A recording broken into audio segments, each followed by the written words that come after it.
you're testing the actual walls of the Barbican. Yeah. So next week we're going to be going around the Barbican, hopefully in hazmat suits, and going to some of the core concrete structures and using the ultrasound non-destructive testing, which is a really interesting device because it uses sound and it uses vibrations to try and visualize things that we can't see. And because of the way that concrete breaks, it breaks in a way in which it fails at a point at which you can't detect that failure through your eyes until it's happened. So with the measuring the cracks system, you're literally measuring and witnessing the thing crumble. Yeah. And just watching it and theorizing about it and creating around that, and speculating, but letting it fall. Okay, that speaks to me.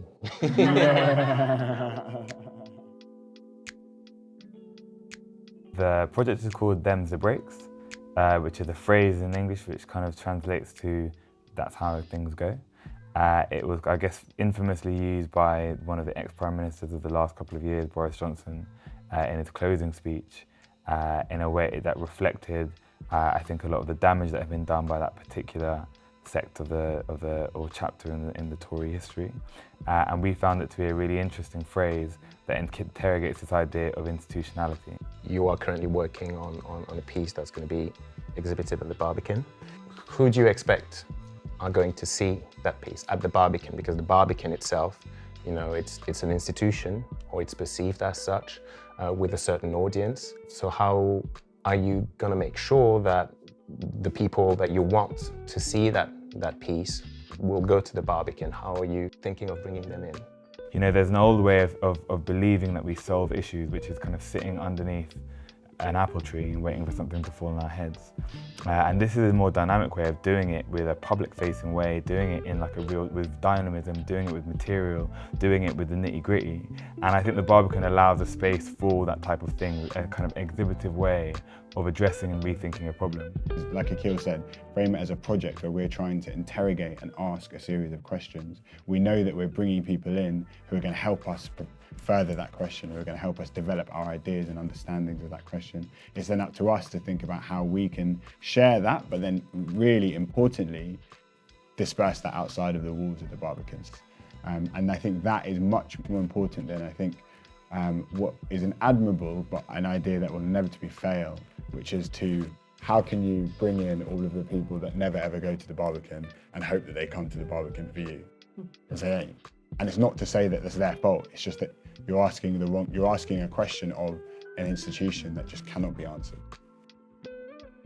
Are you hoping to change a little bit the institution by doing that? Or do you feel like change is probably not going to happen because the institution also, as you said, benefit from your intervention? Whether the institution changes is up to the institution. I think what we want to do is just focus more about these collaborators that we want to highlight that are working more infrastructurally, and the organisations outside of the institution, rather than focus on whether our installation or our project or our residency there or our time there has made this huge, big, shift in an institution that we know has so many flaws. That would be asking a lot. But it's up to those who are in the places of power in the institution, those who work there, if they feel like they've been moved to do something because of our installation, amazing, but it's not up to us. That's not what the work is for. This is not us kind of sitting in our room and writing down ideas of how institutions fail. We are working within one of them, right? We've worked within a lot of them before. We've worked in a lot of spaces in which we've understood and learned from those spaces and then formed ideas in response to them. And actually being in that environment of contradiction is really important, I think, when you're talking about something like failure in this way, because it's not as simple as just like a crack. It's not as simple as you just knock the whole thing down with a bulldozer. That's not how it works. It actually, Or you fill it in. Or you fill it in, right? Actually, there is a kind of much more nuanced and kind of intimate way of understanding these things. And a lot of the time that means working within them and collaborating with people who, might, just like when I was young, had aspirations of being in the Barbican. That's completely fine.